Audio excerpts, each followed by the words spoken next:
Perfect. Thank you very much. Welcome, everybody. My name is Ben Fu. I'm the Director of Community Development with the City of Cupertino. Thank you for joining us. Tonight is our first Housing Element Community Workshop. Really looking forward to receiving some feedback from everybody, whether it's on the process or topic. With us tonight from the city side is the city team that's represented by the Planning and Housing Divisions. On the next slide, you will see some of these names. Pew Ghost, Planning Manager, Managing Planning Division. John Martir, Senior Planner. Luke Connolly, Senior Planner. We have Eric Poveda, Associate Planner.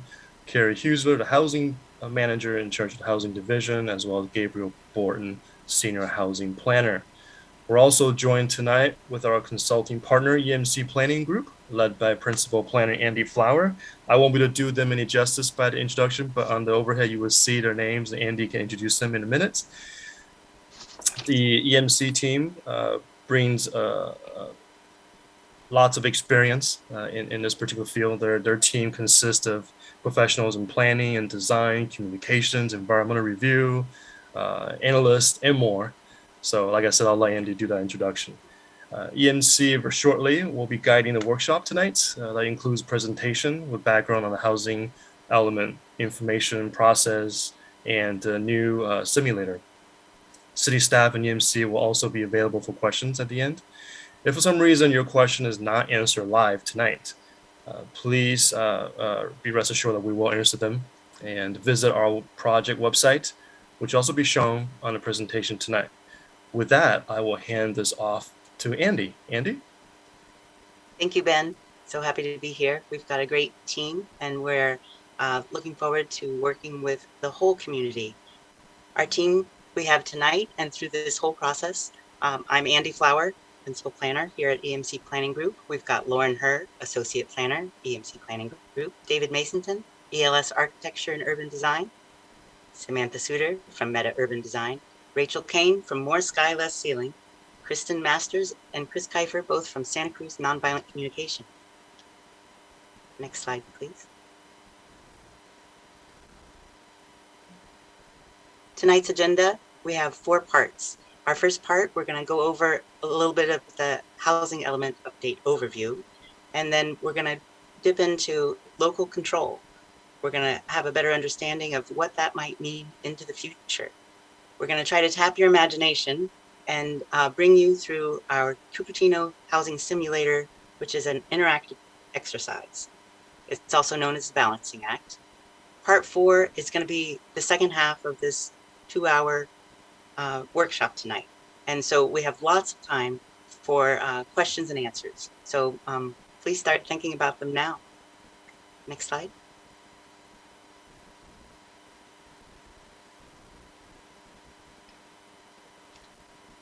All right. Again, my name is Samantha Suter. I'm owner and founder of Meta Urban Design. I'm really excited to be here.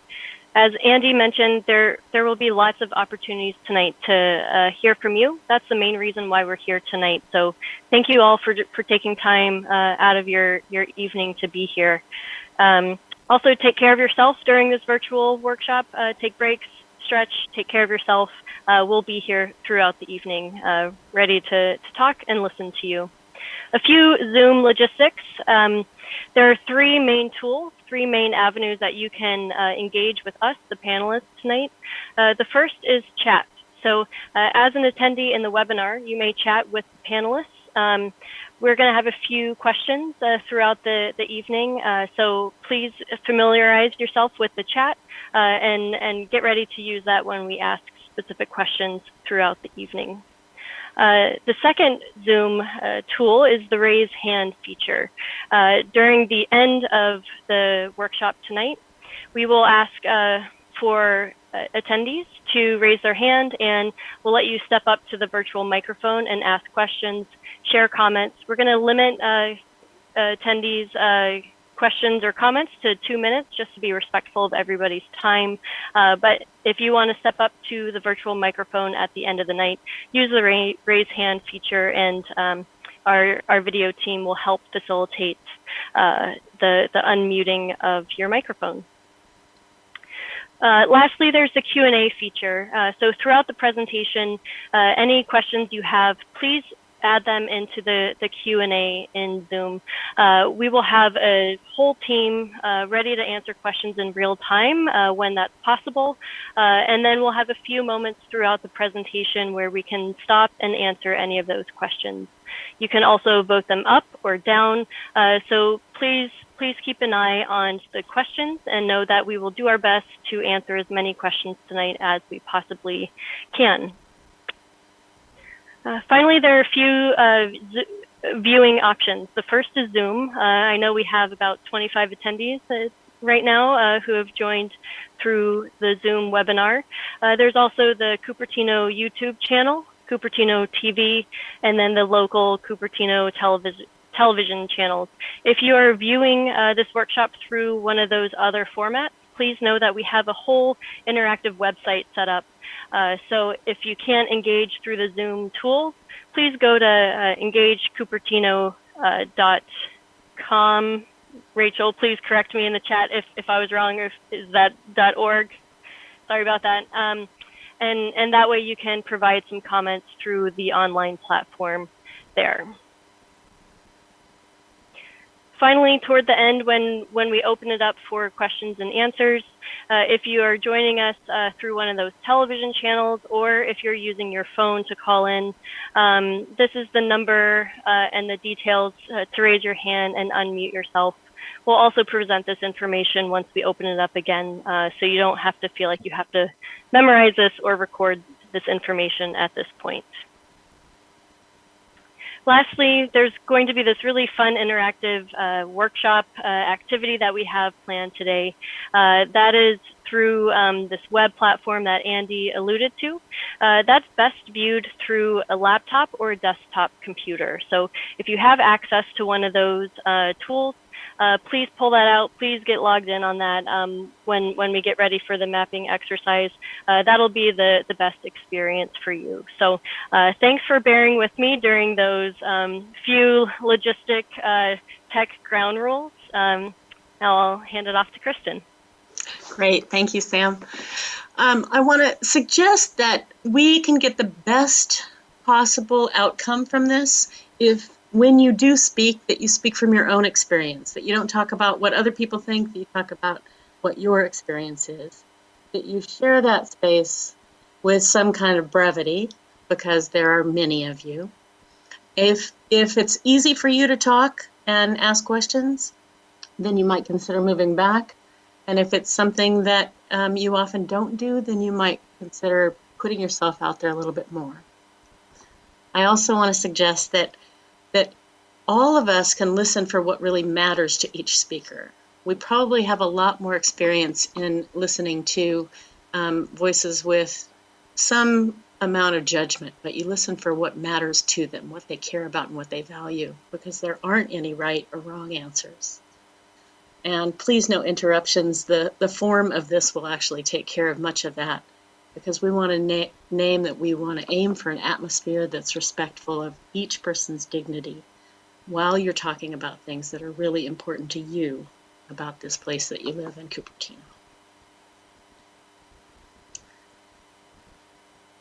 Thank you, Kristen.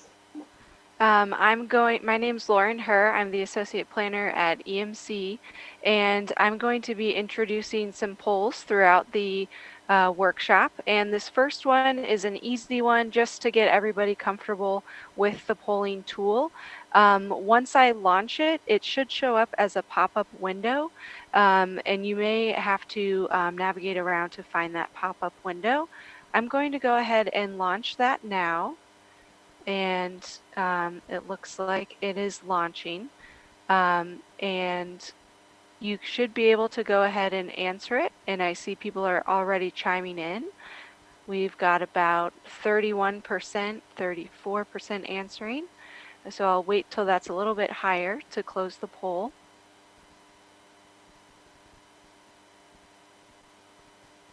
Okay, it looks like we have about 75% participated. So I'm going to go ahead and end the poll, and I can also share the results.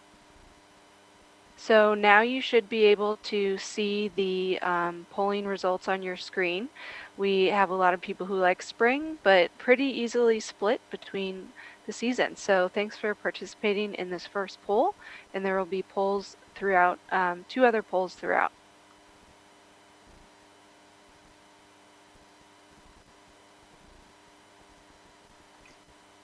Next, we're going to try out the chat exercise. Kristen, can you take that for us, please? Yeah, so to give us a little bit of practice, you can put something into the chat about what part of home you feel represents you today. So just think metaphorically about what in a house or a home, what in a place of residence is something that represents how you show up or what's important to you. So you can put that into the chat if that feature is available to you, and we'll get to see a little bit, get to hear a bit of your voice in that way.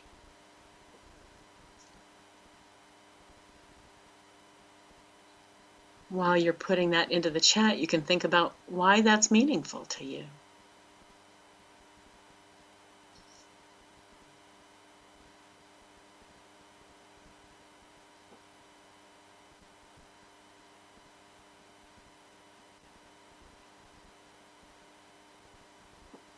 Thank you, those of you who are putting in your answers.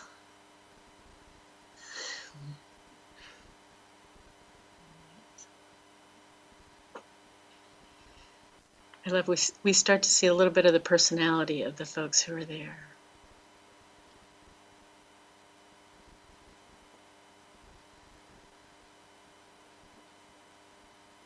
Would you mind reading a few of them, Kristen? I'm realizing Sure.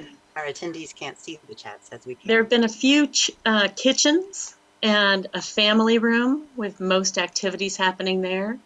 A family room with an interesting little emoji that looks a little aggro. And some things about how a place that's comfortable, all of the home. So we've got some answers in there. A gathering place, a place of nourishment. Thank you. Feel free to put your answer in there as well.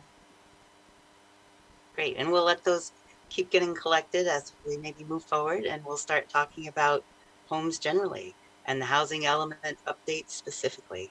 And Kristen, I think you're going to stay on with me a little bit here, and we'll do a little call and response. And we're going to go through just the basics: what, who, why, how many, and when. And as we do that, we also want to make sure that everybody understands that we also have a website that dives in much deeper to these very quick prompts, just so that we can all have some base knowledge as we work towards opening up the simulator tool. Next slide, please, Sam. Oh, and here we have our next poll, Lauren. Yeah, thank you, Andy. So our next poll is more geared towards this workshop today, now that we all know the poll tool. It's how confident are you about the Cupertino community's ability to collaborate on locations for future housing? I will go ahead and launch that poll. You should see it pop up on your screen. And the answers to choose from are unsure, somewhat confident, and confident. And we already have almost 50% participating. I'll wait a little bit longer.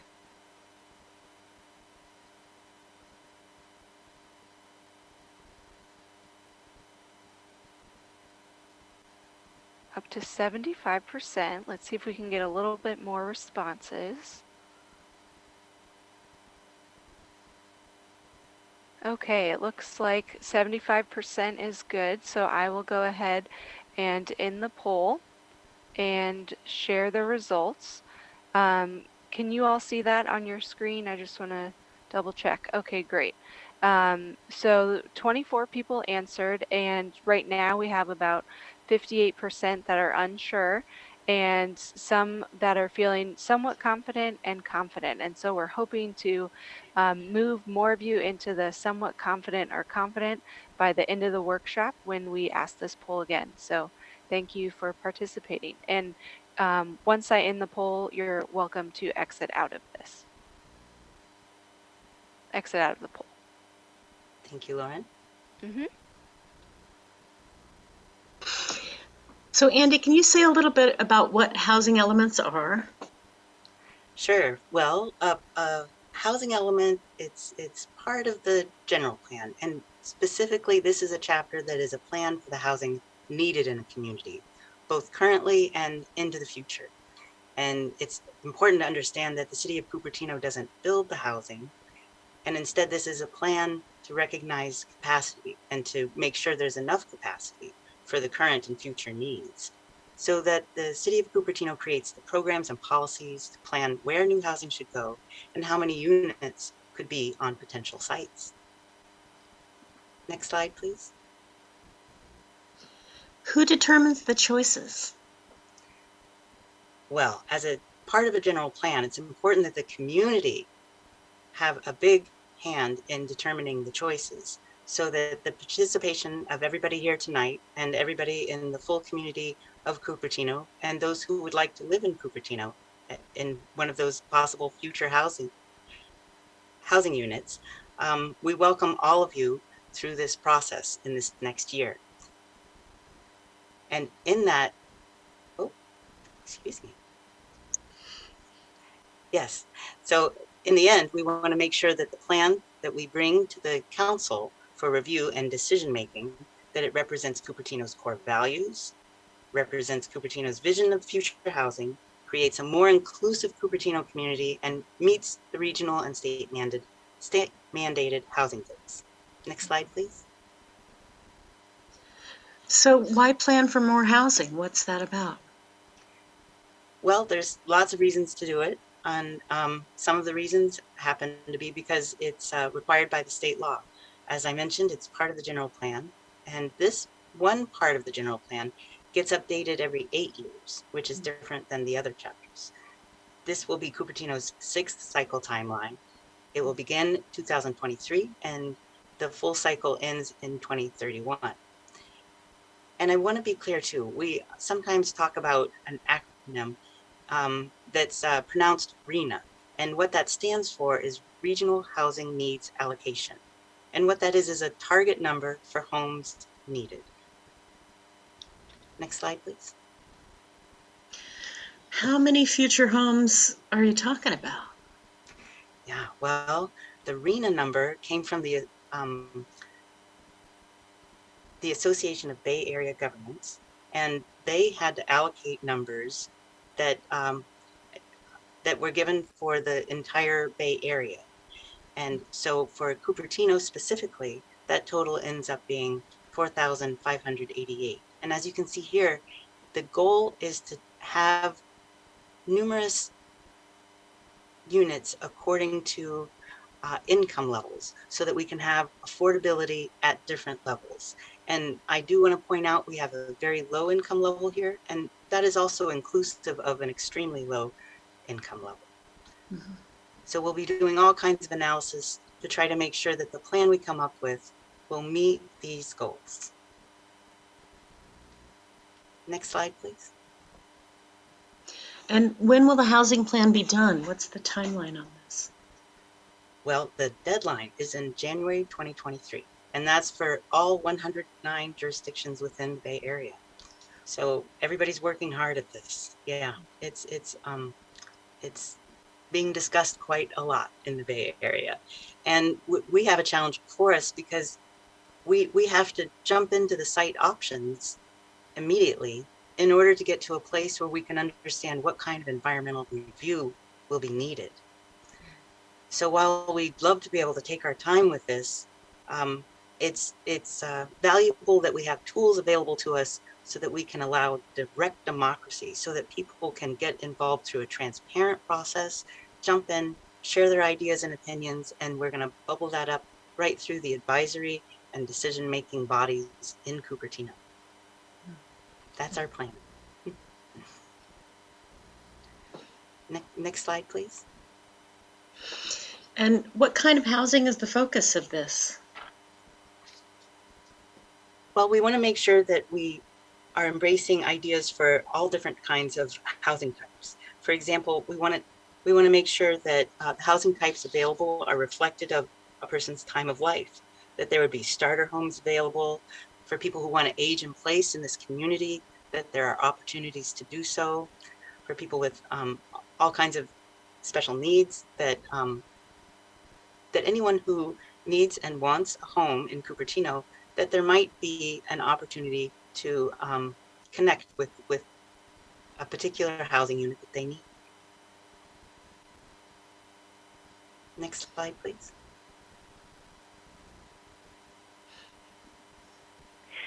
Okay, so with that brief introduction, we're going to open it up and address some of your questions so far. So I've seen a couple questions in the Q&A feature and a few questions in the chat, and just a few Zoom reminders. If you use the question and answer in Zoom, it's a little easier for other attendees to see. So we encourage you to put your questions in the Q&A first. Okay, Andy, ready for a couple questions? Sure, Sam. Bring it on. All right.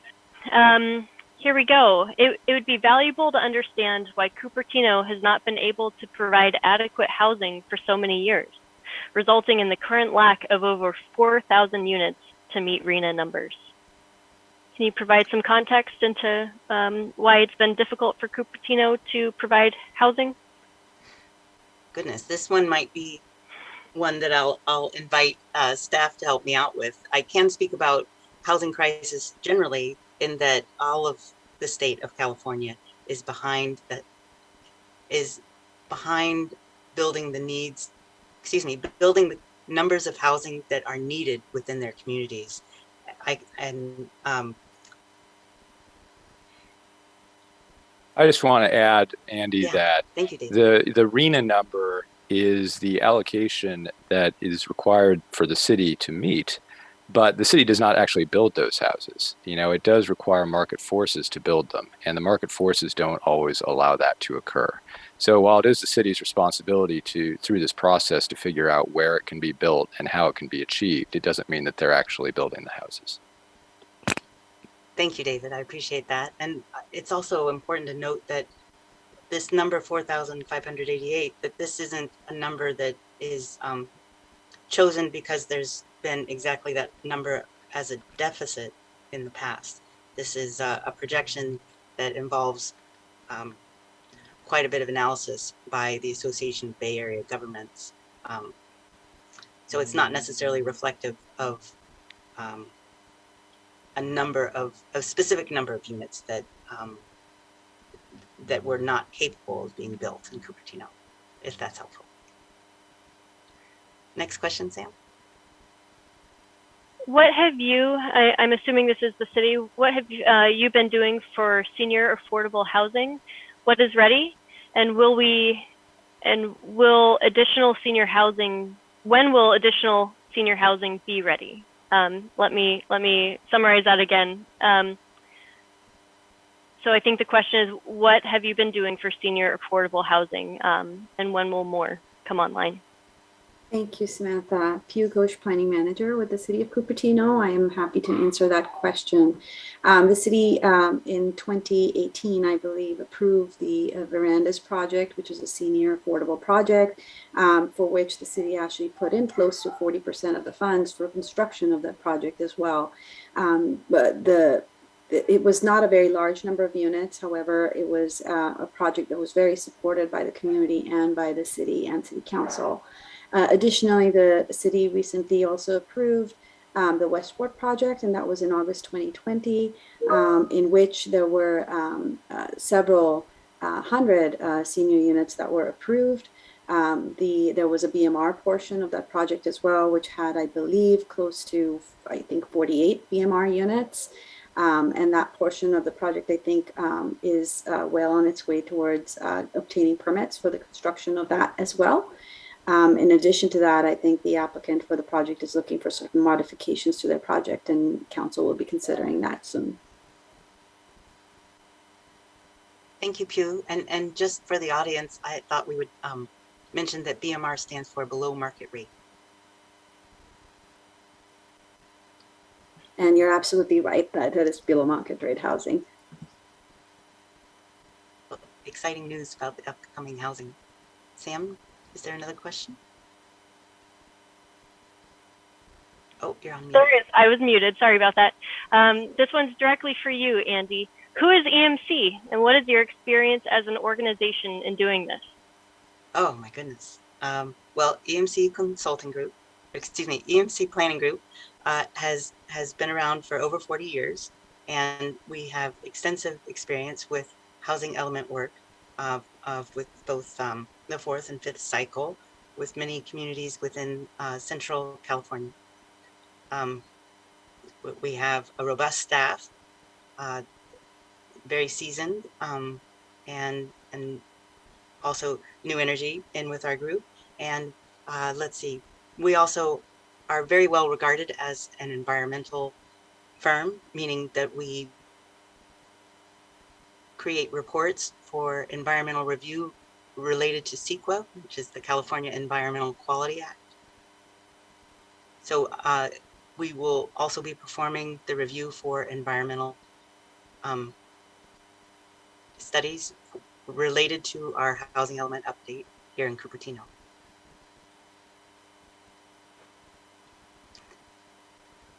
All right, here's another question for you, Andy. What guarantees, if any, do we have that we will meet the housing number, and are there penalties if you do not? Well, the guarantees, the best way that we can move forward with our housing element update is to focus on as much certainty as is possible in this arena, so that we will be doing some level of feasibility analysis, and also we'll do all that we can to set the stage for this housing to be built over time in the areas that the community deems appropriate, with policies that also relate back to equity standards, meaning that we will have meaningful actions that relate back to what is understood as the needs for all in the city of Cupertino. As far as consequences, there are not the kinds of consequences that are in play currently is that if a city does not meet, if a city under the current cycle 5 housing element, then if they have not reached their numbers, then they would be subject to SB 35, which is a state law that enables a developer to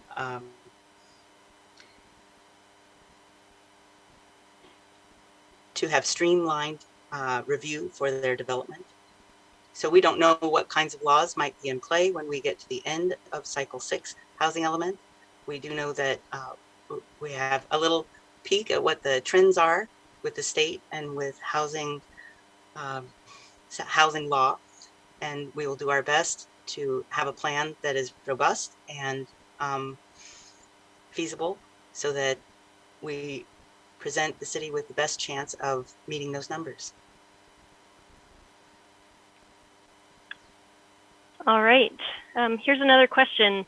How are the needs being determined? Just by the required number of houses according to affordability, or by the needs of people who need housing? And how are you collecting that data?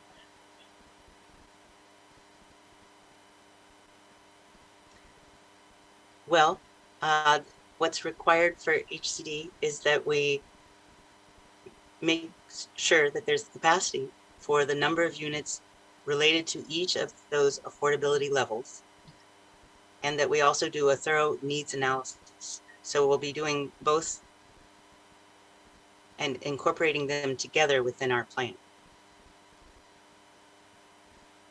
All right, and just for the sake of time, let's do one more question. A reminder to the attendees, please keep adding your questions. We will track those, and we will have time at the end for more robust discussion. So this is a little teaser to where we're going. Andy, can you just briefly describe the mapping tool? And is it a program or an app? And why is it important? Why should we care? Oh, great. Yes, it is an app. And what this enables is for direct democracy, meaning that anyone who has the URL can first let us know whether or not you're a resident or maybe you would like to be one. And then you enter into the mapping tool. And and well, it's hard to describe without having a visual in front of us. So I look forward to sharing this demonstration. But in general, what we're looking for with our initial map is to get a sense for where the community would generally like to see housing be considered into the future. We want to bring the community along from our very first starting point without any assumptions, and just to enable uh, all of the neighborhoods and special areas that they all be uh, available for consideration, and each one is informed within the map. So this is a geo-referenced comment collector. So we want to see your comments, and we want to see your upvotes and your downvotes as far as numbers of housing. And then we will collate all of this information, and we'll also integrate it in with opportunities for strategies going forward. So in other words, there will be more maps in the future that in the near future that will build off of this one, and we'll bring all of that to the decision makers going through the advisory groups until we get to council with an idea for what our opportunity sites or sites inventory will be incorporated with our plan.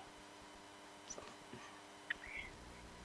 Okay, thank you for those thoughtful questions and for responding, Andy. That was really valuable.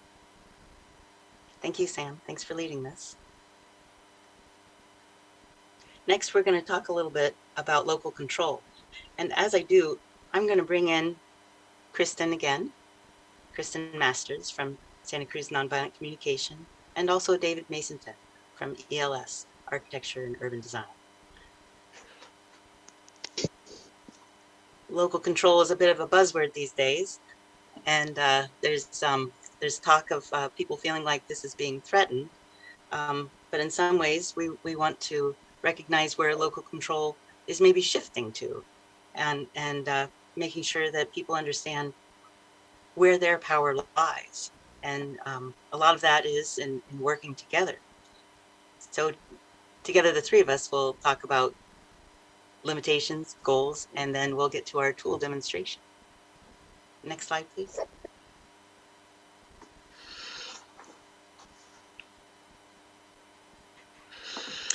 So in one word, what draws you to live in Cupertino? I'd like to see you think about that. It might be hard to do it in one word, but we're aiming you towards brevity and potency. We're also going to be talking a lot about change tonight, and it's sure nice to know what is it that people would like to see remain the same. What has brought them to Cupertino? What is intrinsically Cupertino and makes it feel like home?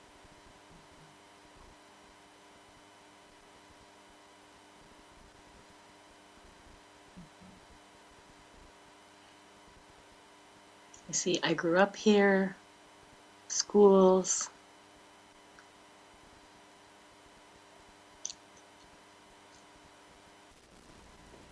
property values. I don't live in this city. Location, that one makes me interested. Location, something about it. Sense of community. It's got a nickname of the heart of the valley. It's close to job. Schools work for you.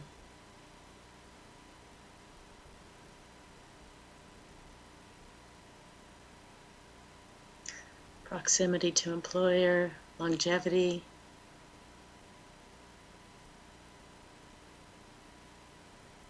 In talking to Andy about this, we were discussing how it's helpful to have people be in touch with and communicate to this to EMC and to the City of Cupertino.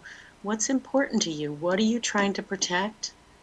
And what pieces are not that crucial for you. So knowing that about one another so that we can do a better job, all of us, of collaborating. De Anza College. Location, weather, diversity of experiences. Opportunity, economic, and education, though I can't afford to move back here. Convenience, Asian community, being a long-term resident of 30 years.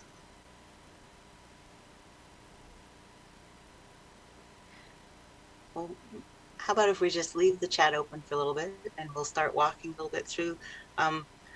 We thought it would be helpful to think about times in the past when people living in Cupertino were brought to a crossroad and a lot of change occurred. So we're tapping into this YouTube that was available through the city, and it was called 60 Years of Bringing the Community Together.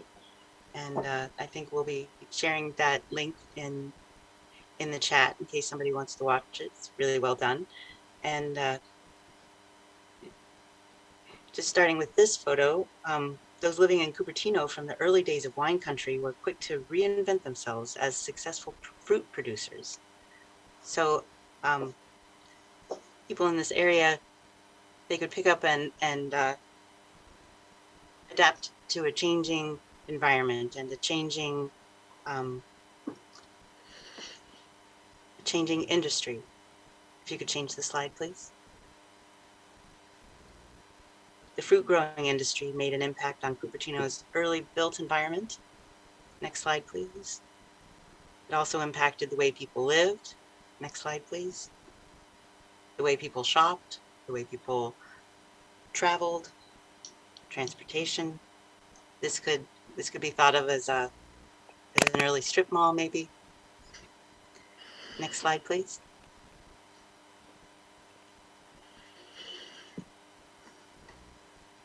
So And as we, yeah. Oh, I just wanted to chime in with a time check. It is 6:40.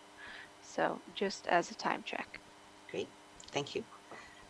So in a time of change, there are opportunities to maybe work out what isn't working within a community and factoring that into how a future plan might come together.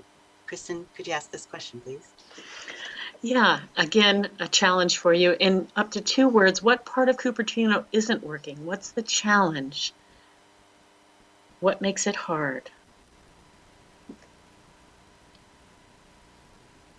What makes it hard to imagine being able to take on this housing plan? I see traffic and affordability. Land use policy, high price of homes, lack of senior housing. And just a reminder to attendees that the panelists can see your chat. You may not be able to see everyone else's answers, but we are able to see them and we are compiling them. Thank you, Lauren. Lack of retail, stores to buy needed goods, expensive and unavailable. Both social structure and affordability.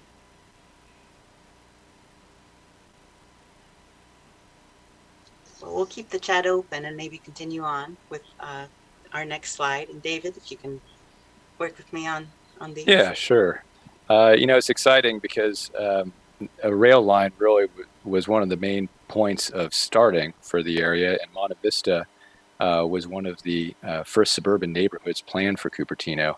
And I believe it was the San Francisco to San Jose line that was one of the early rail lines on the West Coast. So Cupertino has, for a long time, been an important spot on the map.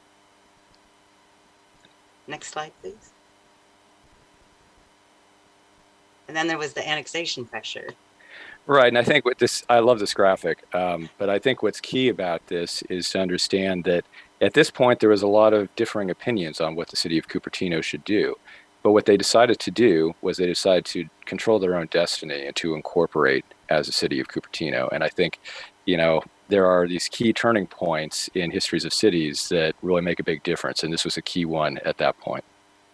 And this happened in 1955 with a population of only 1,748.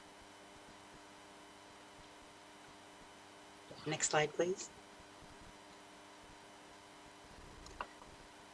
So the timing happened to coincide with an explosion of suburbia, right, David? Right. I mean, suburbia across the United States was certainly exploding during that time. We're talking about the era of Levittowns growing across the country. Cupertino was wide open, and people loved the weather, and they loved to move out here. So there was huge opportunity, and people tend to go to opportunity. Next slide, please. And it's interesting to see over the decades sort of the growth rate of Cupertino. And when you compare this to Santa Clara County and then the larger Bay Area, Cupertino's growth is quite exceptional.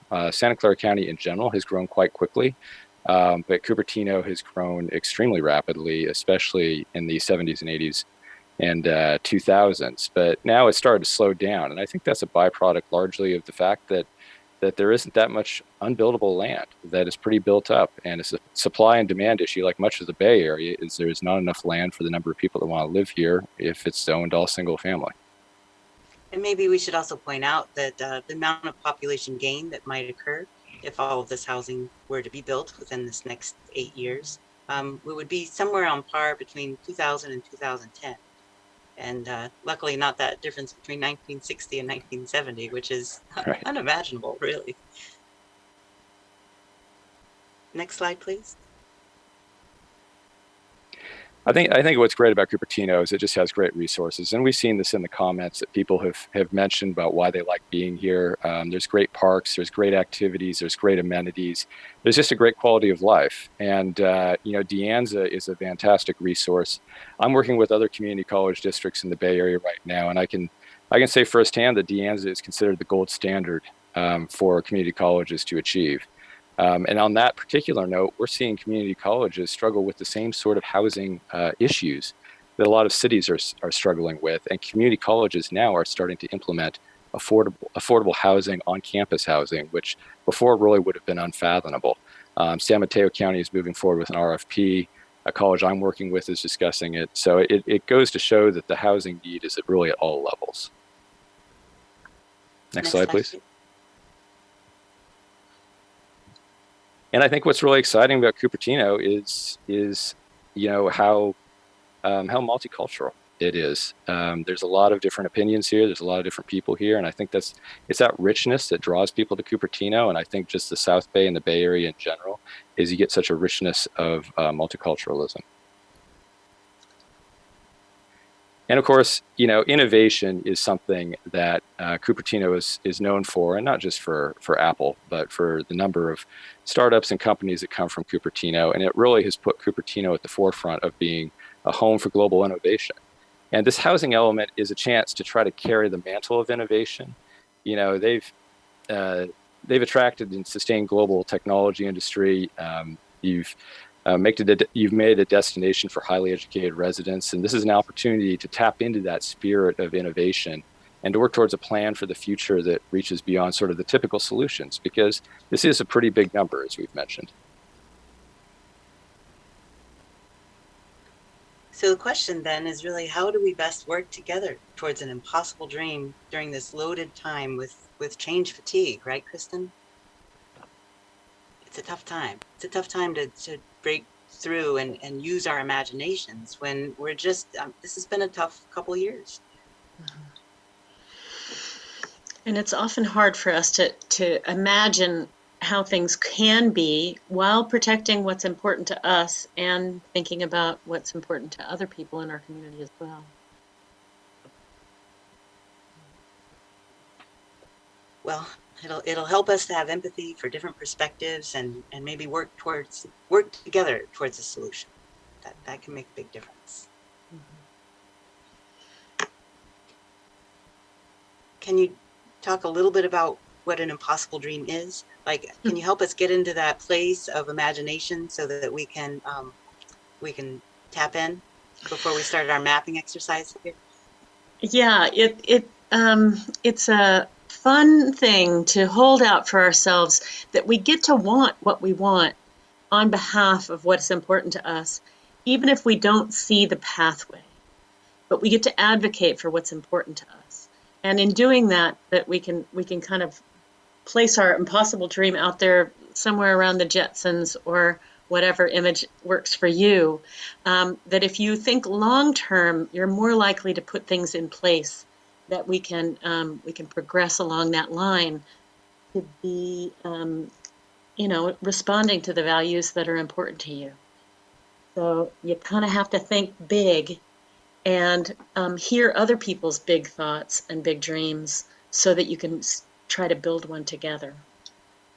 And we might find that we have shared goals along the way that we could have never anticipated. That could be the exciting part. Mm-hmm.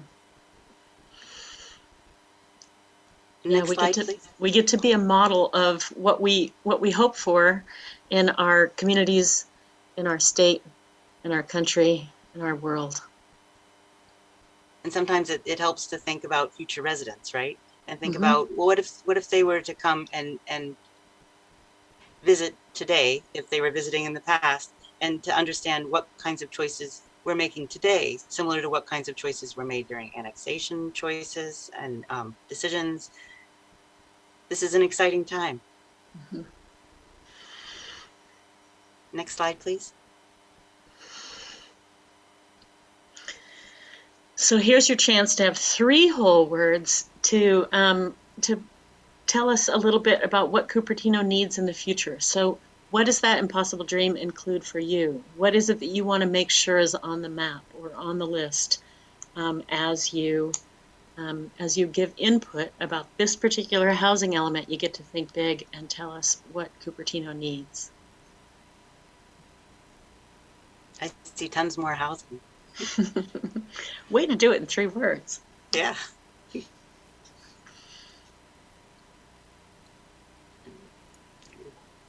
Probably good in responding to a haiku request too. That's right.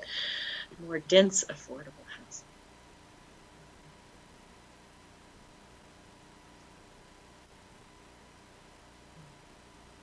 Apartments.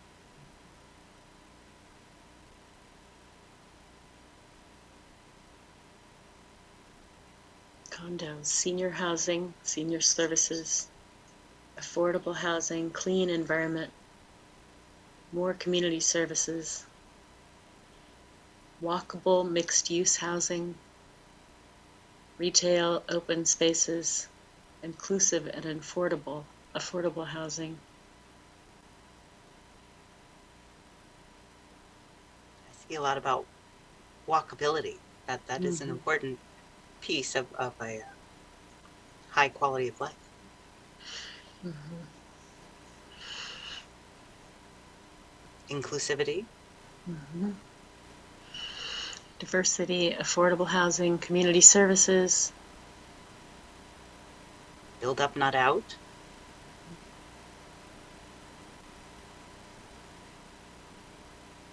Well, again, we'll keep collecting chats, but maybe we'll move on to our next slide. Mm-hmm. In fact, with this one, we want to open it up for chats for anyone who maybe didn't get a chance to participate in the first one. If you just put the number 1 ahead of it, and same goes for number 2 and number 3. We just wanted to give anybody an opportunity to participate in us gathering those words from you if you maybe missed it.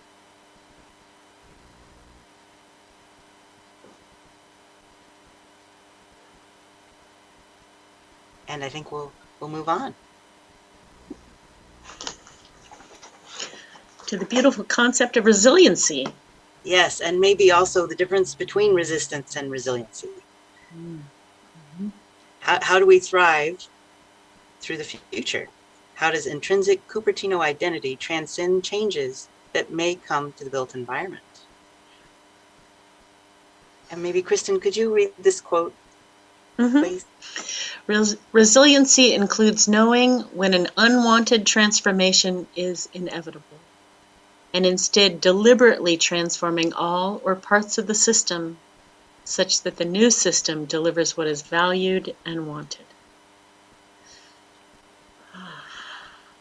Thank you.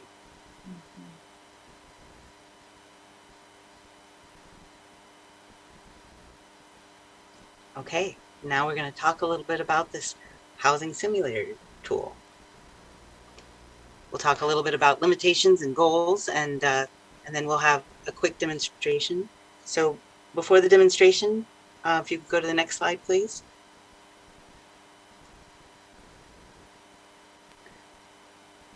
We want to let you know that the Cupertino Housing Simulator is a way for you to be an ambassador, to choose which areas of the city you'd like to see future housing built, and to return to use the tool again in the future, in the very near future, with more detail. So we'll have maps with more detail, and this will be an iterative process. So today we'll help you learn the tool, and then we'll be making announcements for when we have new maps ready for you to work with again.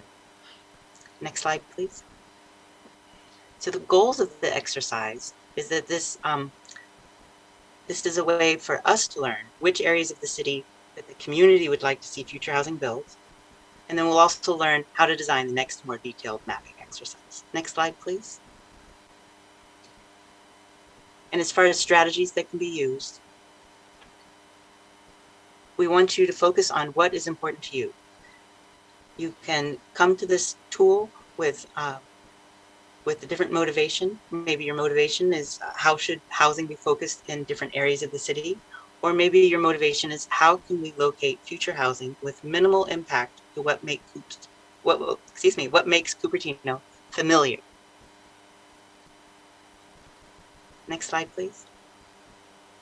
Well, first I want to emphasize, that this is an amazing opportunity for the community to step in and shape their future. A housing solution is unique to every community. And as Andy mentioned earlier, all the communities in the surrounding area and the state of California are having to go through this process. But every city has to find its own way because every community is unique and it has its own centers and it has its own districts. Cupertino is similar to many surrounding communities in that it's largely single-family housing with key commercial uses along arterials like De Anza and Homestead and Stevens Creek. But the question is, how should we think about distributing those units? So the map on the screen shows what was done in the last housing cycle, the fifth cycle. And I don't know what decisions led to this, but it's food for thought in terms of how they were thinking at sort of the midpoint of that process on how they would like to distribute things.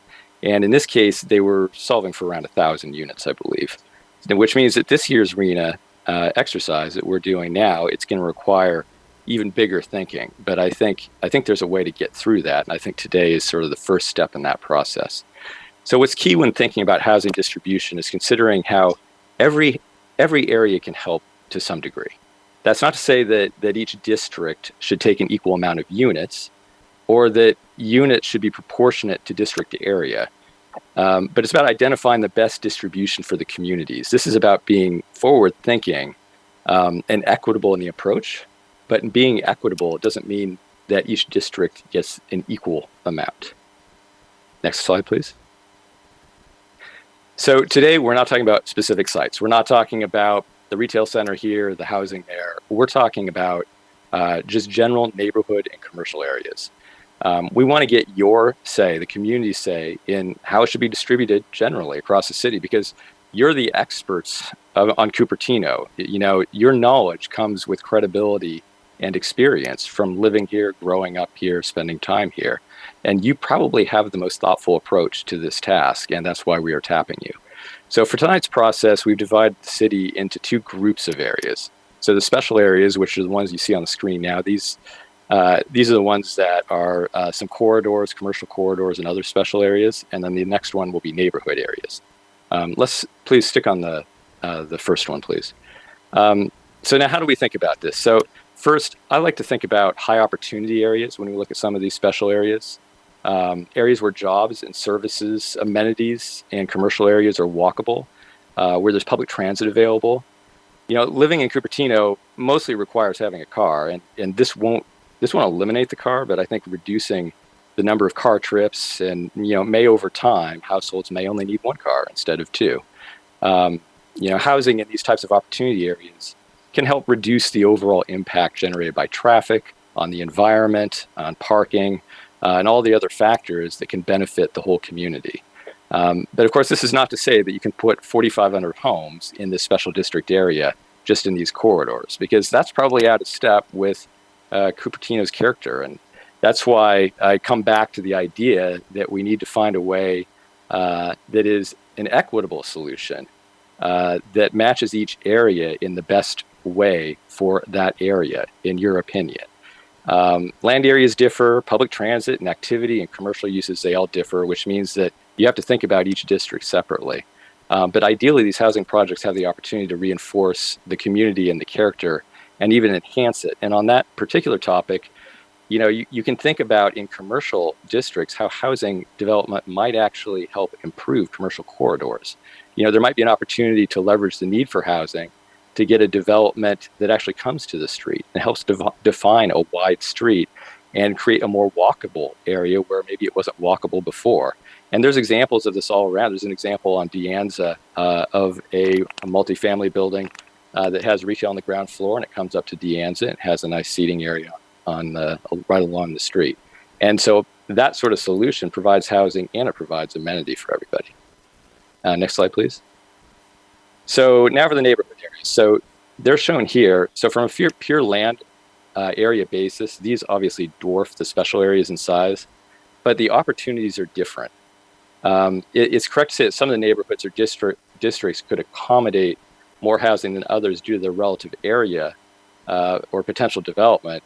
Today we just want a broad brush look at what everyone thinks is a reasonable distribution. Where are the best places that we can put housing? We want you to tell us where you see opportunity in both the neighborhoods and the special areas.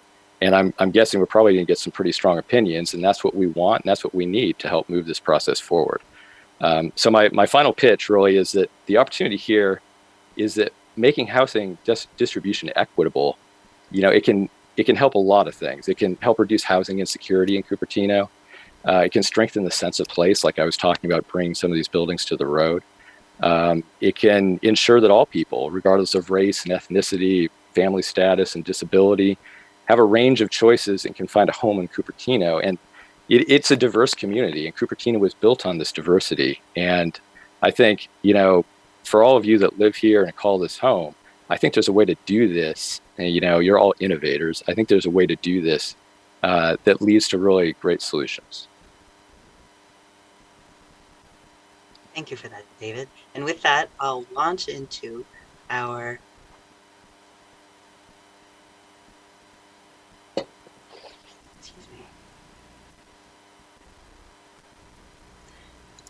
Cupertino Housing Simulator.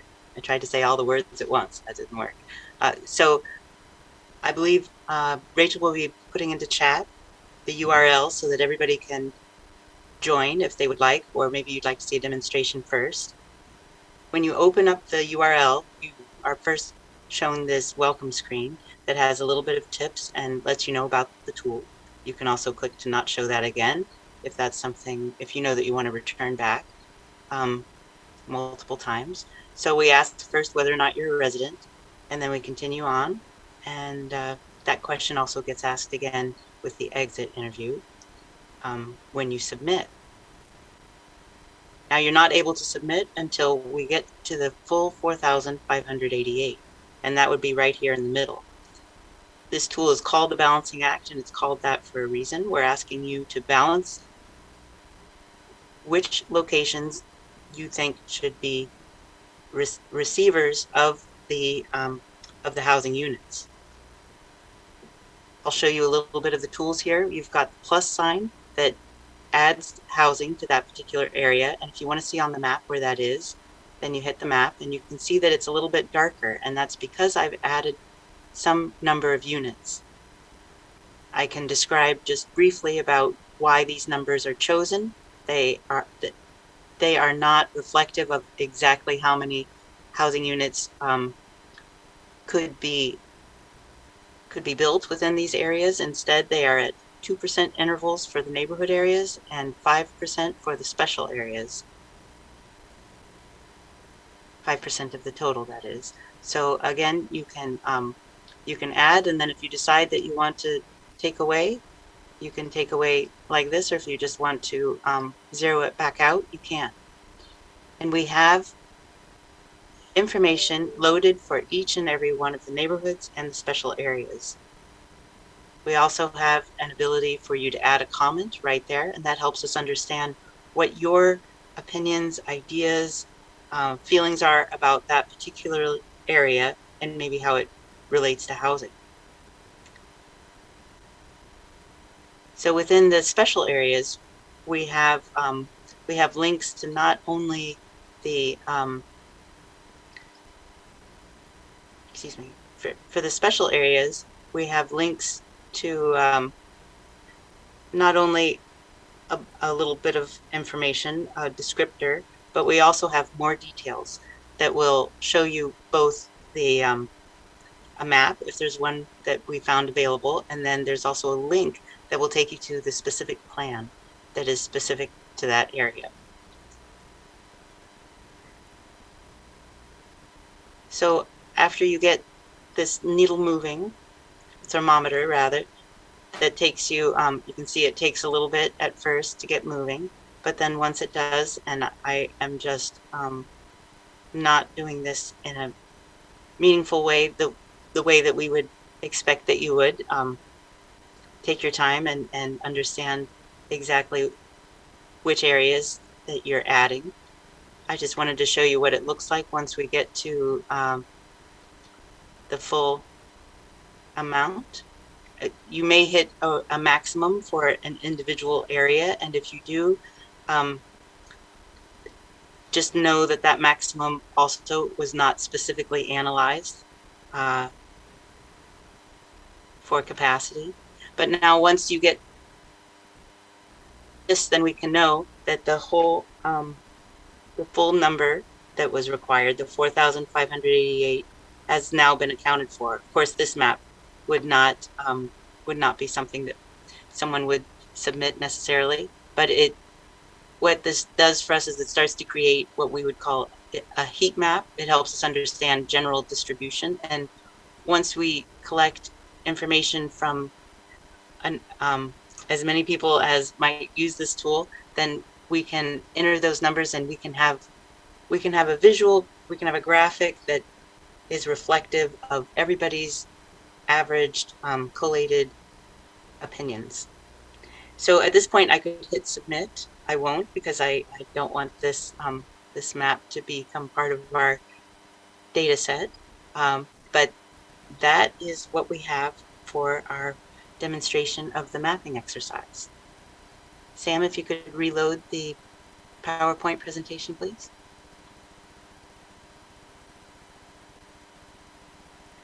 And I believe we are now moving on to the question and answer portion of our evening. And we will be taking live questions.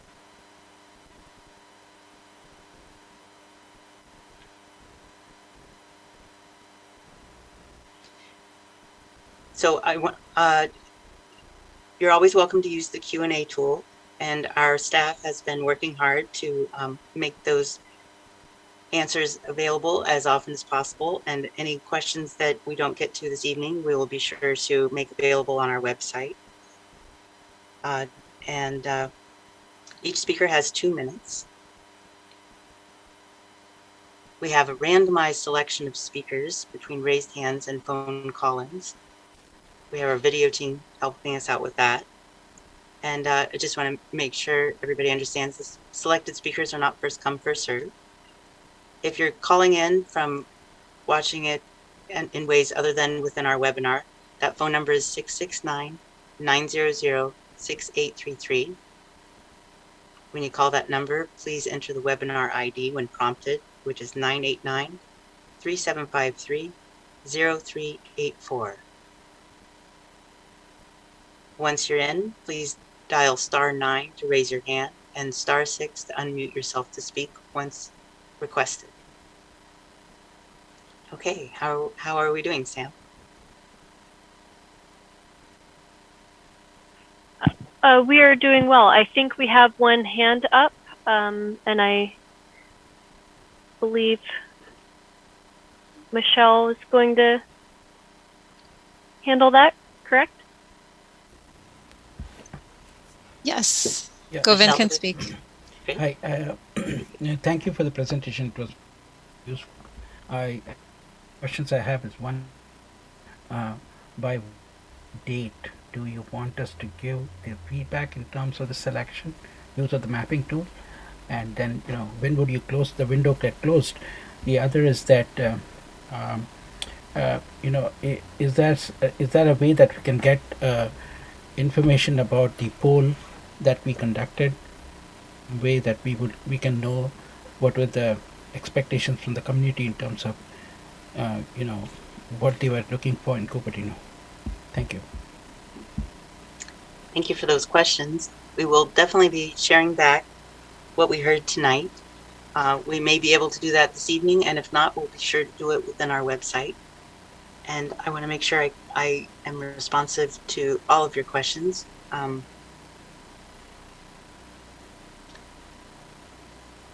But I'm sorry, I didn't catch the earlier question. I had an issue with the volume on my computer. That was essentially that. What is the window for us to be able to provide the input using Oh, the mapping tool? yes. Okay. So this mapping tool, right now, our intention is to leave this open throughout the full process, and we will likely add additional maps so that anyone coming into the process, they could always begin with this map and then move on to the more complex and maybe more informed and detailed maps, or they could just jump into the most current one. But we want to keep those options open, at least at this point in time. That's our intention going forward. So we'll have points in time where we gather all of the data and then bring it through our advisory groups and our decision makers so that they can see that snapshot starting today. Okay, next up we have David. Is the funding in place to do all the things that you're planning? And if you do what you say you want to do, are you going to have parallel services to go along with the increased housing and people that live in Cupertino that don't currently live here? So your services will be commensurate with the amount of new population you're getting. So when you're asking about the funding in place, I'm imagining that, well, I want to make sure you have your full 2 minutes. Do you feel complete with your questions? Yes. Questions about funding as far as our team and being able to follow through with our intentions that we spoke about this evening. Yes, the funding is in place. And as far as parallel services relative to the increase in housing, there will be an environmental review, and that will include reports that will research and document that analysis.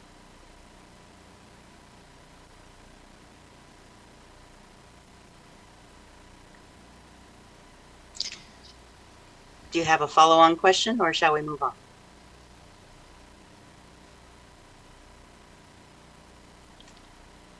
Michelle, I think we'll move on. Okay, so next is Tessa.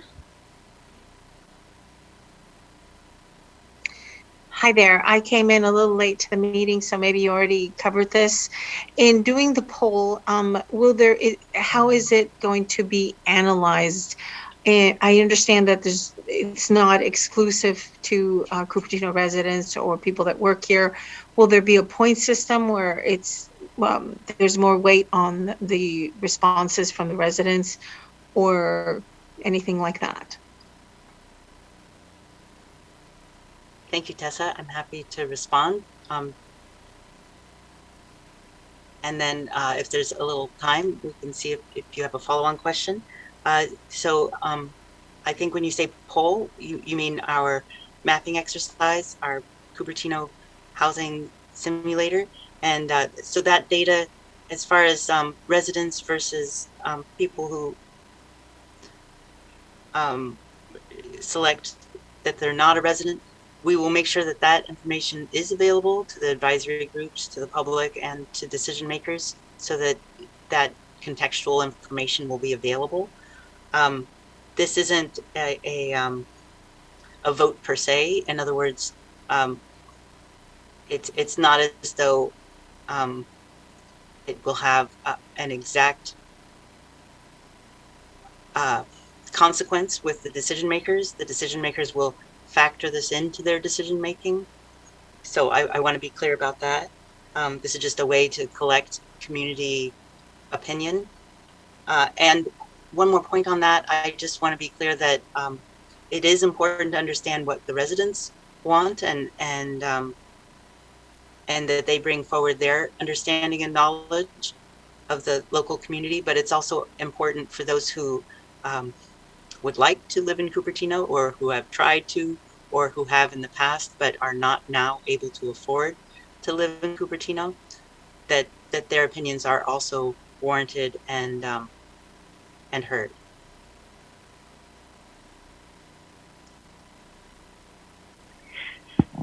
So Andy, we have a few written questions, and at this point, no one's hand is up.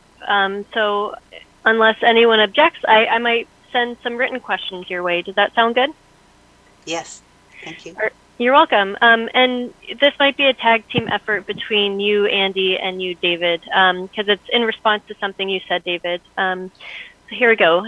The city isn't responsible for building the actual housing. The question is quoting a comment you made on the slide. The city isn't responsible for building the actual housing, the market is.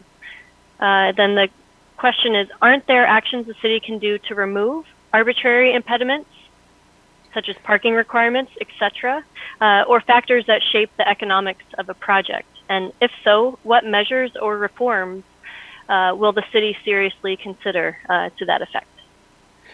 I mean, that's a fantastic question. And I mean, the answer is yes, there's a lot of things that any city can do in terms of code and zoning to encourage housing production. It's not practical in every location. I think you hit on one of the things that's huge, which is parking. You know, when you look at doing housing, especially multifamily housing, the parking load usually ends up determining the number of units that you actually build, because it takes up so much space and it's extremely expensive to do structured parking. So I've seen a lot of communities look at parking differently along transit corridors, for instance. Right now, the City of Cupertino's parking policy is pretty much in line, I think, with the rest of South Bay. That's something that could be looked at, and there's other zoning and form-based code issues that could be addressed once we better understand where the housing is preferred to go. I don't know if you want to follow up on that in terms of the code, the zoning issue, Andy, in terms of making changes to that in the future. That's certainly something that will be analyzed, discussed, and considered as we move forward in our housing element update process. And that will be, in the end, it'll be up for the council to determine in the end. All right, ready for another written question? School closings are directly related to unaffordable housing for young families. What is being considered that would add affordable housing for families? The RENA breakdown of numbers includes different levels of affordability. So you have to hit different bars of very low affordability, moderate affordability, medium affordability, et cetera. That's based on the adjusted median income, or the AMI, of the area. And in the Bay Area, affordable housing can go to people that make a pretty reasonable salary, because it is so challenging to live here. RENA specifically, on its unit count, does not provide specific information about bedrooms, but I think that's something that every community needs to study when they look at this, to look at their individual needs of families and what their families' needs and what their community needs are. I think schools are always a major issue. I will say, just generally, over the next 10 years, we are seeing a decline in the Bay Area in population and in the number of high school graduates over the next 10 years each year. because people are having fewer kids, but the families will always be here. And I think that needs to be something that's considered as we move forward with the plan. Particularly in a community that is so education forward. It is part of the lifestyle in Cupertino. So this is an example of a need that can be incorporated into our policy concepts going forward. Great. And just as a reminder, if you want to step up to the microphone, raise your hand, and Michelle will unmute you. But in the meantime, I will keep asking our panelists some questions. Okay, so what process and data is available to separate extremely low income, ELI, from very low income, VLI, for Cupertino? That's a metadata question that that we Well, will be pursuing. Yeah, that go ahead. the RENA numbers establish those parameters, correct? So, I mean, Correct. the RENA numbers basically bake that into the thinking. Now, the RENA numbers are developed by the Associated Bay Area Governments, or ABAG, and they try to do the RENA numbers really holistically. They don't just look at communities individually, but they look at all the adjoining communities and what effect they have, which I think is wise. But in terms of the affordability, that is all handled through the RENA numbers, correct, Andy?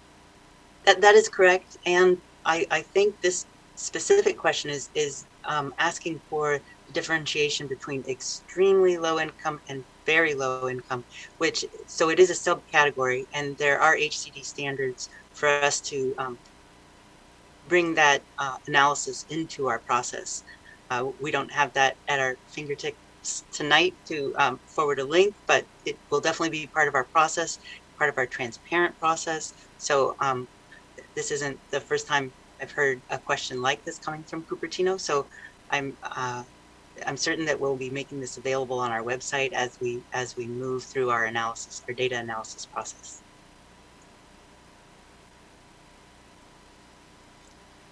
All right, we have a few balancing act specific questions. Oh, actually, I see a hand raised. Here we have Tessa. Hi there. Thank you. And by the way, Andy, I was trying to respond to you, but the whoever's administrating it mutes the public right after, so we can't actually answer you. Just FYI, we're not ignoring you. So is part of the poll or what you're doing here, the survey, are you including is there a place for people to include what they'd like to see incorporated within the community as part of the housing? For example, as a housing commissioner, I would like to see a shelter eventually somewhere, some type of a small place or a shelter where someone can go, like what we have in West Valley, public housing. Is there somewhere where people can suggest that, as well as training, adult education, those kind of things? Or is it just, are you only looking for where people would like to, where you'd like people to, where they'd like to see housing? Are there other facets of it incorporated? Initially, our intention is to just focus on the housing. But that we do have an ideas board on our website, and these ideas that you just suggested would, I think, be a wonderful contribution to that. Within the ideas board, there's opportunities for people to add their thumbs up if it's something that they would like to support more information about, and also to for us to continue incorporating into our process. But we are mostly focused on where the housing should go within our Balancing Act Cupertino housing simulator tool. Thank you, Tessa. Thank you for letting me know that you're muted. I appreciate it.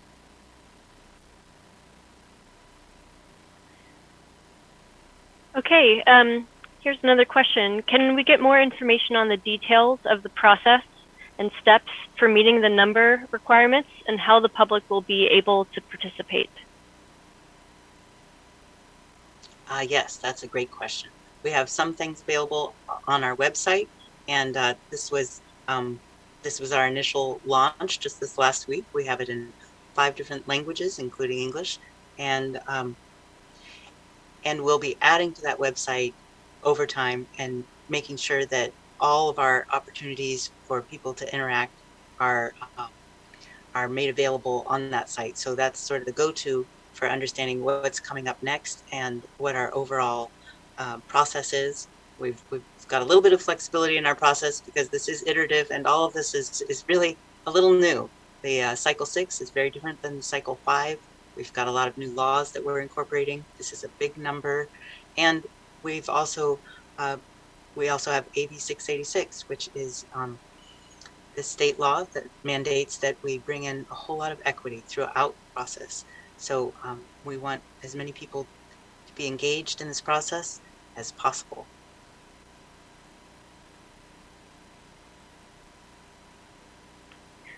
All right, here's another balancing act question. Where did you get the max numbers of units per area in your demo? I knew that we knew this question would come up. The max number, it is a little bit arbitrary. We just felt that if we didn't put some number in there, if we didn't cap it, it would look really weird. The tool should be not thought of as a surgical tool, but as a general tool. If you choose 118 units in one area, that does not mean purely that you want exactly 118 units in an area.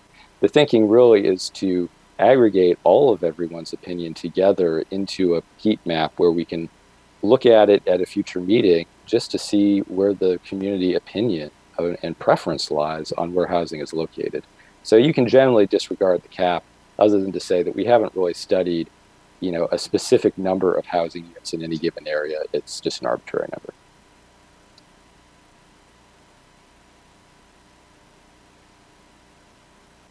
Okay, so I'm keeping an eye on the chat and the panelists or the attendees, and I think we've answered all the questions. Oh, I see a hand just was raised. A couple hands.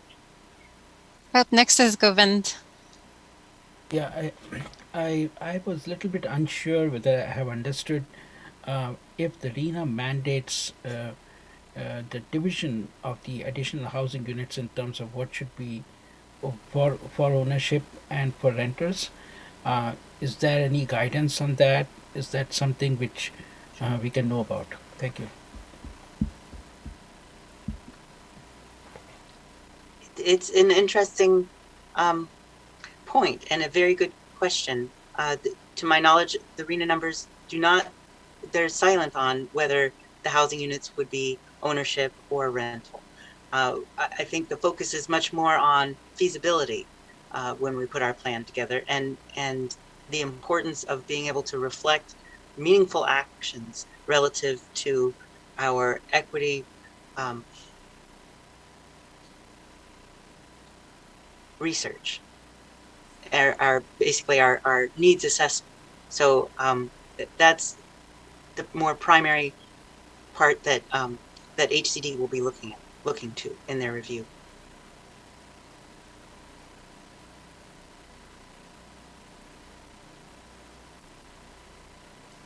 Okay, up next we have John. Yeah, can you hear me? Yeah. So really glad to see this process. It's not going to be an easy task. 4,500 and with a buffer up to 6,000. And it is really vital that we do this. And likewise, trying to allocate that many houses in residential units in Cupertino is going to be a big challenge. And so the input from the community is really vital.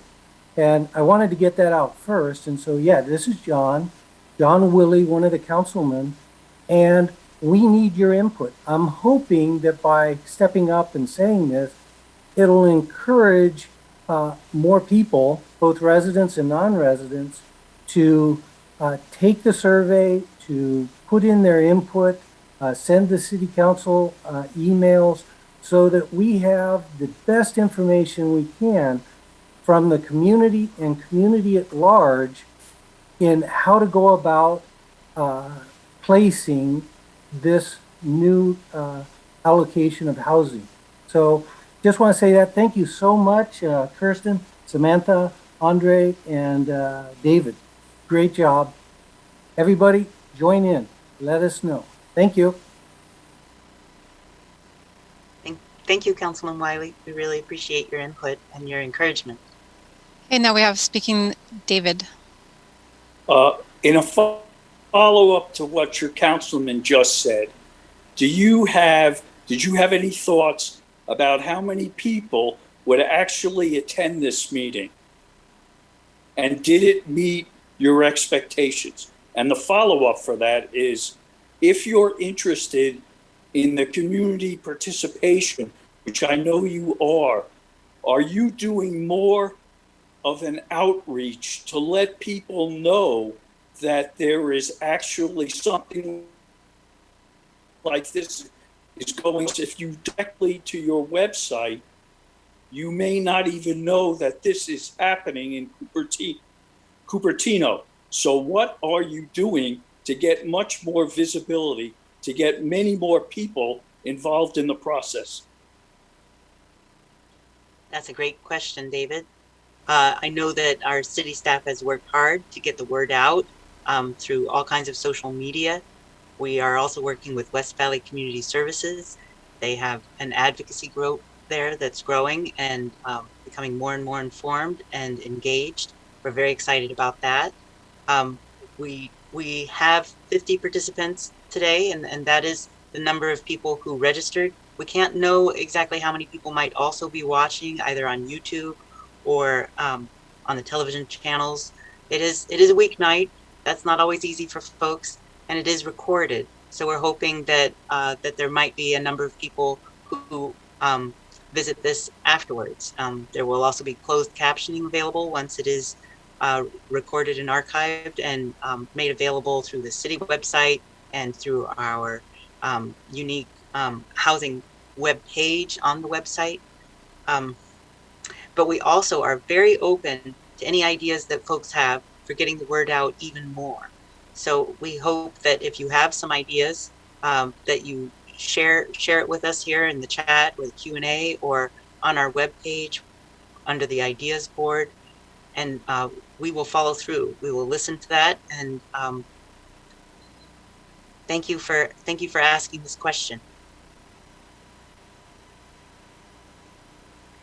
All right, we have another follow-up about the Balancing Act, and it's talking about making meaningful decisions, and that there doesn't seem like there's enough information about each area. And the follow-up question is, how much old or underutilized retail property is in each area, such as vacant land, old housing, etc. So follow-up about additional information about the Balancing Act sites. I love this question because it really opens up the doors for what our hopes are for our next steps. So the last question on, or excuse me, the last option on the Balancing Act tool is a place for people to include a comment just like this. It's asking you what your strategy would be, or what kind of strategies you might recommend for our next steps of the map. So these questions could certainly lead us into how we might organize, arrange, and design our next level of map and inform it in ways that that are responsive to the questions that you just asked. And David, I see that you're unmuted. Please continue. Well, no, I think you answered it pretty well. The question about aging retail centers and things like that. I think that's probably for the next stage. When you think about parcels and sizes, there's a lot of options. HCD generally talks about parcels between half an acre, which is about 22,000 square feet, and 10 acres, but that's a huge range. And I don't think it's really, I think you're thinking about it in the right way in terms of where is there opportunity, but I wouldn't take it to a finer grain at this point than that.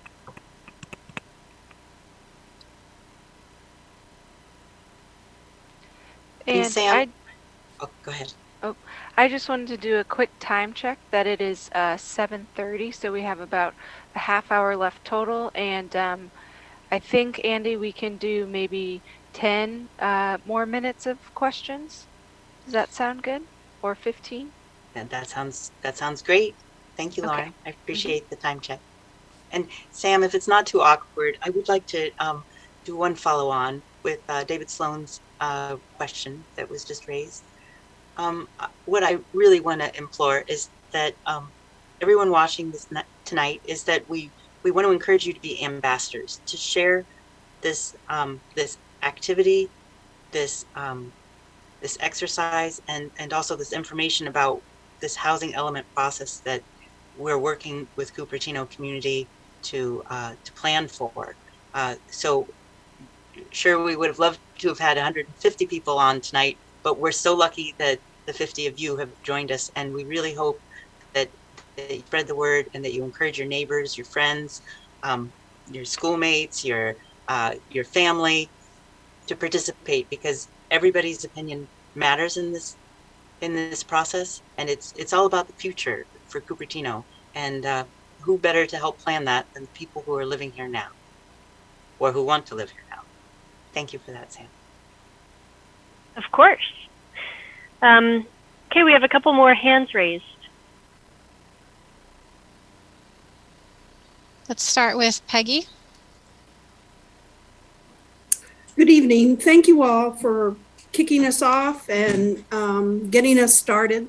I'd like to ask that the maximum, the arbitrary number that you decide for each of the different areas be displayed on the map so that we know as we add units how many are left, or somewhere where we can get, the public can see transparently what your initial take is on the different areas. Thank you.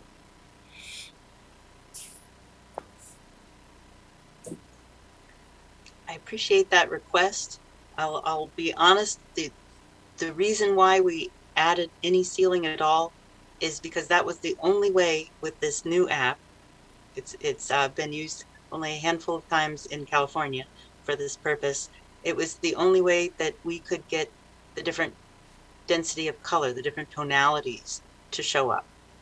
The intention initially was that there would be no max, so that there wasn't this confusion about what that maximum might actually mean. And I tried to set the maximum so high for each one, and I'll say it now, much higher than probably any of these areas could actually withstand. And that was because I didn't want the person using the app to hit that wall where the pop-up then comes down and tells you that you've reached the maximum.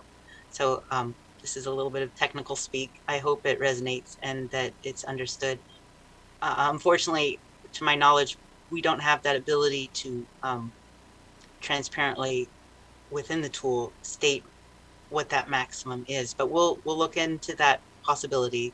The app makers are very responsive and helpful, and they're evolving the tool along with our needs. So a shout out to everybody out there. If there's any opportunities you see to improve this tool for your experience, please do share that with us throughout this process. Okay, next is Lisa. Thank you. I have a question about similar to Peggy's. And thank you for that summary, Andy. But we had more leeway in the past when we were doing this exercise. I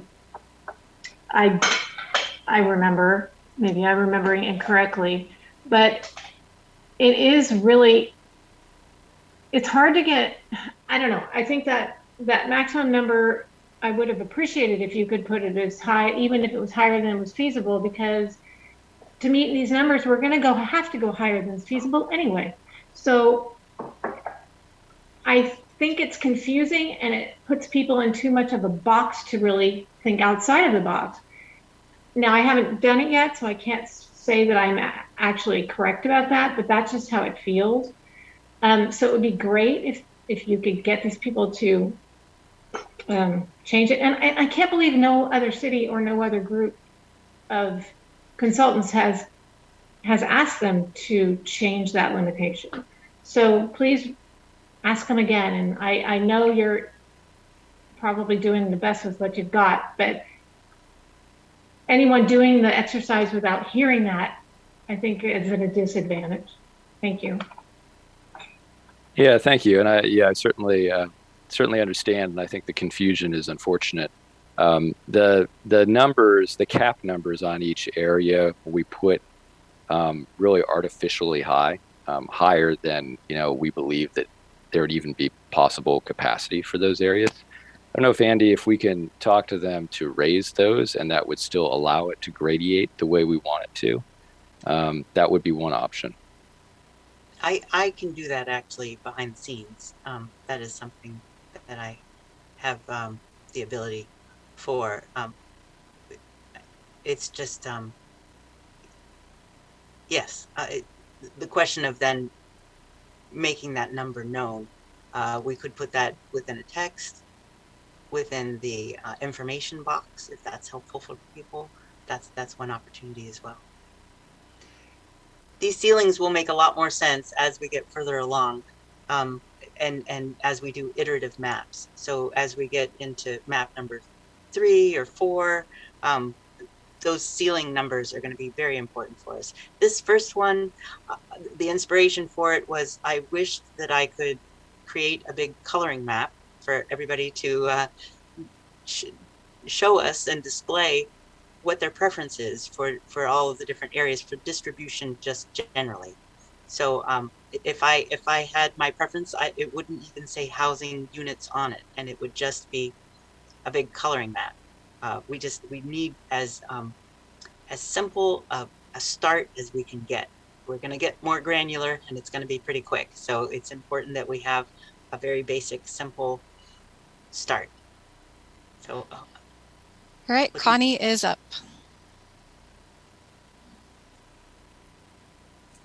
Hello, good evening. This has been a great experience. I thank you so much for the historical walkthrough. For those of us who weren't here during that period of time in Cupertino's history. The question I have, I was filling out the numbers and all that. It gets down to the bottom and asks you for your opinion and what you base your survey on. And I could put a quote in, but then it still says 0 housing, even though there's a total for higher someplace else. So that was confusing. But at the very bottom, it does say that what you're looking for is more of a gradient look and not individual housing. And maybe if you clarified that with folks, they might feel a little more comfortable filling this out, that you're not really looking exactly at the number of houses, but where you kind of would like to see things built, perhaps in the special areas, not the neighborhoods, or in the neighborhoods, not the special areas, or something like that. But also it says to submit your responses from tonight. And it's like, if you haven't given it a whole lot of thought before tonight, it feels a little uncomfortable to put that in as, hey, here's my opinion. Because I don't know if you're going to be using it like right away, or if this gives people still an opportunity to go back in and maybe revise it a little bit. Not tonight, but later. That's all. I'm done. Thank you, Connie. Those are great comments and suggestions, absolutely. And I apologize that I didn't maybe make that context a little more clear. That yes, we're not looking at the housing units exactly at all, but that's a function of the app, the tool that we have. And instead, yes, we are just looking for general distribution of where the housing can go into the future. And I also want to make clear that we're not collecting the map responses tonight specifically. This is something that will be gathered over time, and as we have meetings with our advisory groups and with our council and planning commission, those will be points in time in preparation for those meetings where we'll take a snapshot. So please, everyone, we are not expecting you to make all of these decisions on the fly. The intention is that you could be thoughtful about it that there's plenty of time for you to read through the information and to make conscientious choices. That's the ideal, in fact. This app does have a workshop mode where people could work together in a breakout room. Again, that might be something that we look to doing in the future with another workshop, but that's not what we're doing tonight. Tonight, we're just introducing the tool. Take your time and explore and try things on, add things, and then zero it out again for yourself, and then submit when you feel like it's reflective of this initial intention. It won't be written in stone. There will be opportunities down the road to give more nuanced answers as we are asking more detailed questions. So thank you, Connie. Really appreciate your questions and suggestions.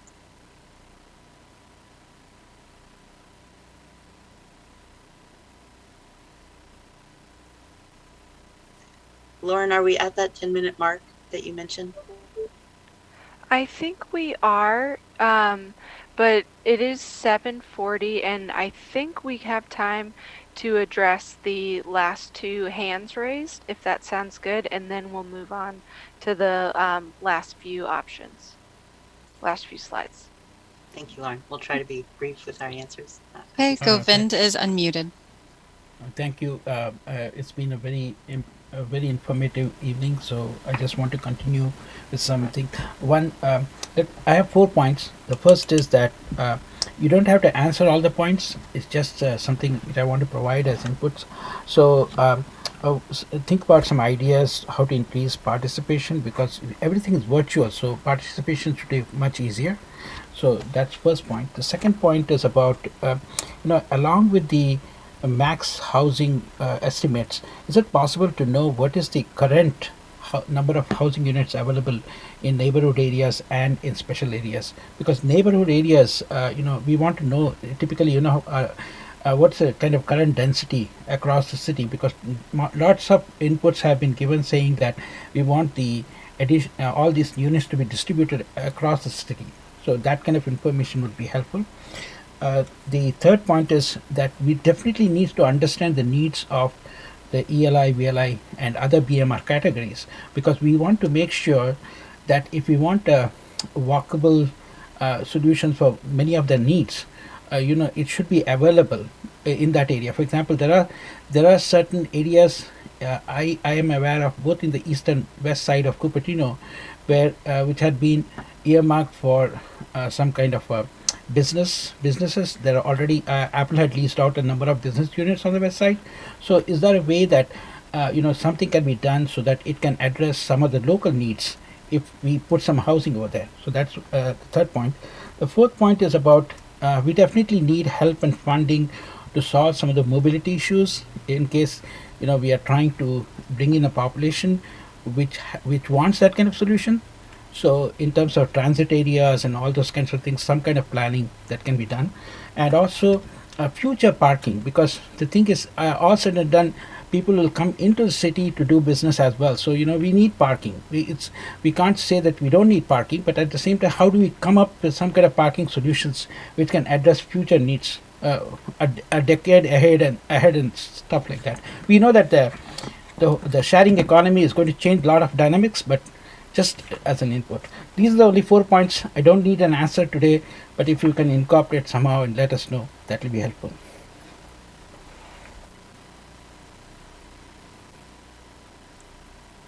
Thank you. All very good points. Appreciate you sharing that. Okay, now Lisa can speak. Okay, thank you. I don't need answers either. Just some of what I was going to say was just said by Govind and also Connie. I agree with Connie's comments about the mapping, and what I want to make sure people understand that are listening and may not understand is, and what makes it problematic to have these numbers assigned to sites for a number of units is the number of units is dependent on the size of the units. So it's so all over the place that having any numbers assigned really is probably not a good idea.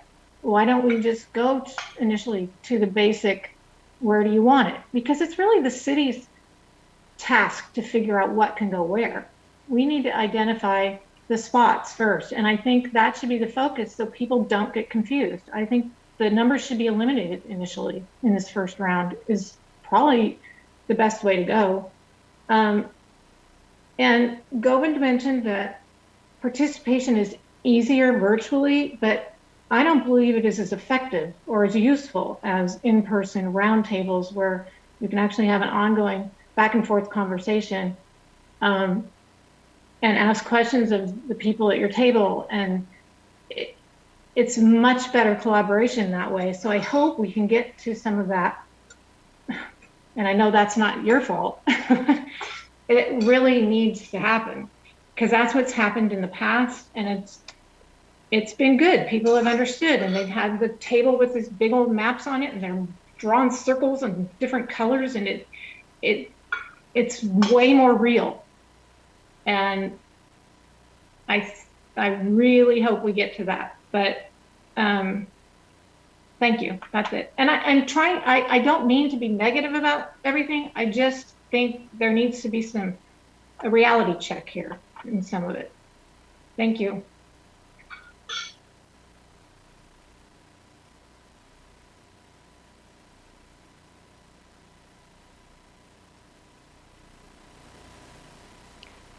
I do think if we are leaving the last 10 minutes for a wrap up, maybe we do have time to answer Connie's question, whose hand is raised. And that'll be the last one.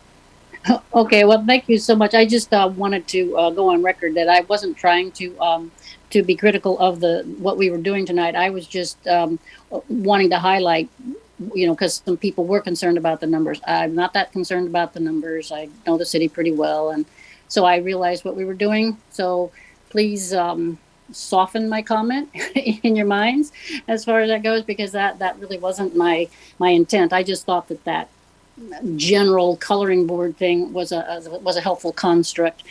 That's all it was. And I do appreciate very much the fact of having the maps with the neighborhoods. Not everybody's familiar with that. Having the maps with the special areas is very good. Not everybody's familiar with that. All those little descriptions were nice. I have my own right now thought about that we need multifamily home buildings and where I might be thinking to put them. And so, yeah, I thought that was very useful to have those descriptions where it kind of gives you an idea of what's in each neighborhood. And so I thought it was very well done. Virtually is nice. I've been in both situations before, and trying to think with all that chatter going on in the room is sometimes not that beneficial for me. So I think different people respond differently to different tools. So keep up the good work, and thank you very much.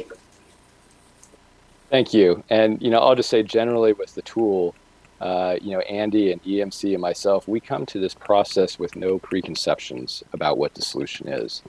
And the tool does use numbers as theoretical unit numbers, but each click is not one unit. Each click is a number of units. It's a block of units. So it is, I certainly can see the challenges. We just, and we'll look at the tool, but we just ask everyone to think about it and use it in a conceptual way, because we aren't actually citing units at this point. We want a roadmap from the public on where the best opportunities are within all of Cupertino for various housing, because you're the ones that live here.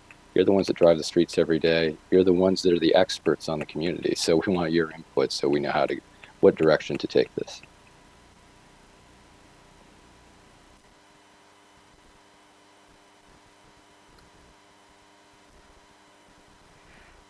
Thank you, Andy and David, for answering all those questions. Unless there's any other comments from Andy or David, I think we'll move on to the next slide. And so this is our last poll. We asked this question before at the beginning of the workshop, and it is, how confident are you, now that we're at the end of the workshop, about the Cupertino community's abilities to collaborate on the best locations for future housing to meet the state standards?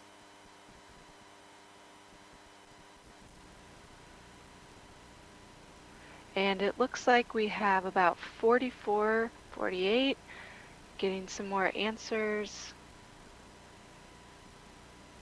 Gonna wait a little bit longer to close it. Let's see. It's at 55% right now, so a couple more people. 17 of 27 have answered.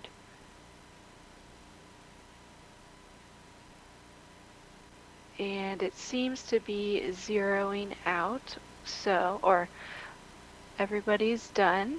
So I will go ahead and end the poll. And I can share the results as well. And so this is in comparison.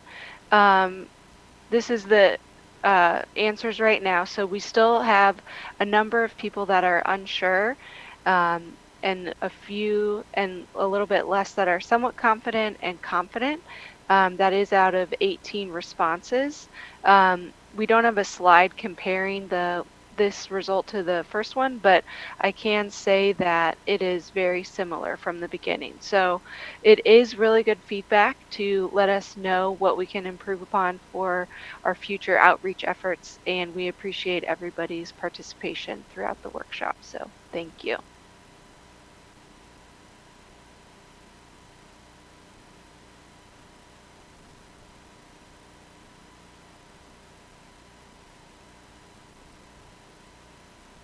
You're muted, Andy. Thank you. Yep.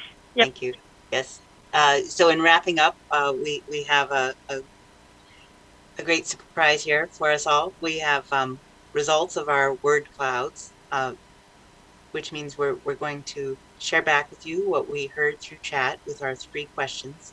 If you could, yes, thank you. So our first word cloud, in one word, what draws you to live in Cupertino? We see schools and community. They got repeated often. Location, long-term, educational opportunity, longevity, experiences, proximity. David, is there anything you'd like to share about these?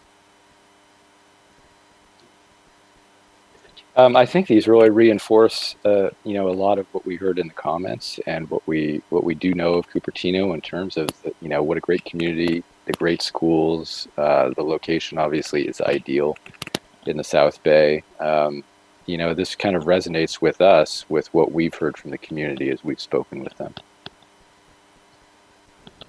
Thank you. And Sam, next slide, please.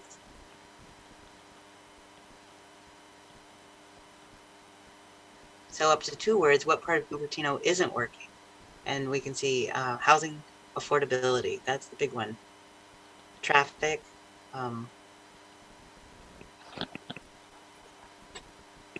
downsize, expensive, unavailable. We have both senior and services, price, just lack in general. I mean, I think these are issues that the Bay Area at large is dealing with.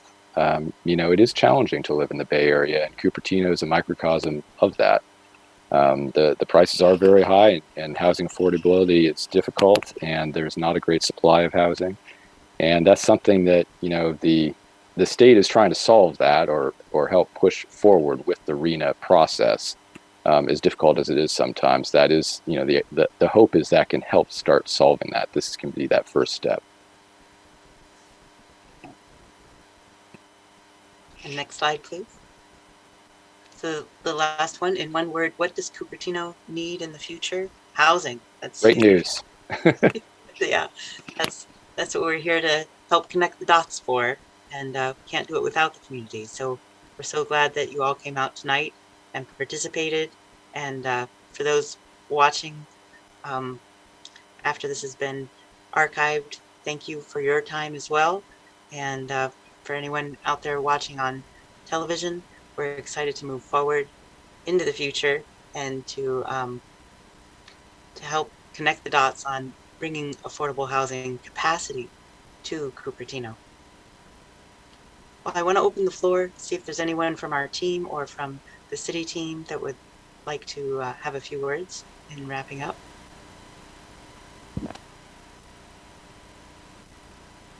Yeah, this is Ben Fu, Director of Community Development. I want to thank the EMC team for your presentation. But most of all, I want to thank the community for being with us here tonight.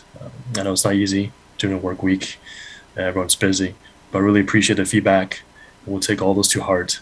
We'll discuss and make improvements. Hopefully, you'll see those in the next round of discussions. So, I just want to say on behalf of the city staff and also consultant team, thank you everybody for spending your time with us, and thank you for your feedback. Thank you, Ben. It's sure a pleasure to work with your team and to get to know your community better. And we're looking forward to next steps. And we'll keep everybody informed through the website about opportunities to continue to participate and help inform this process so our decision makers here in Cupertino can feel confident that the decisions that they're making in the end are reflective of the community desires. And Lauren, I see you coming on.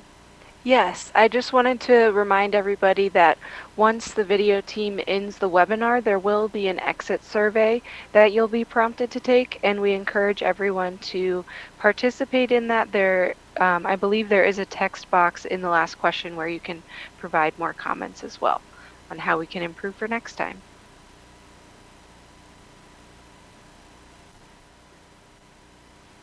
Well, thank you to everybody for showing up tonight and for participating. And we wish you well and have a happy holiday season. And thank you and good night.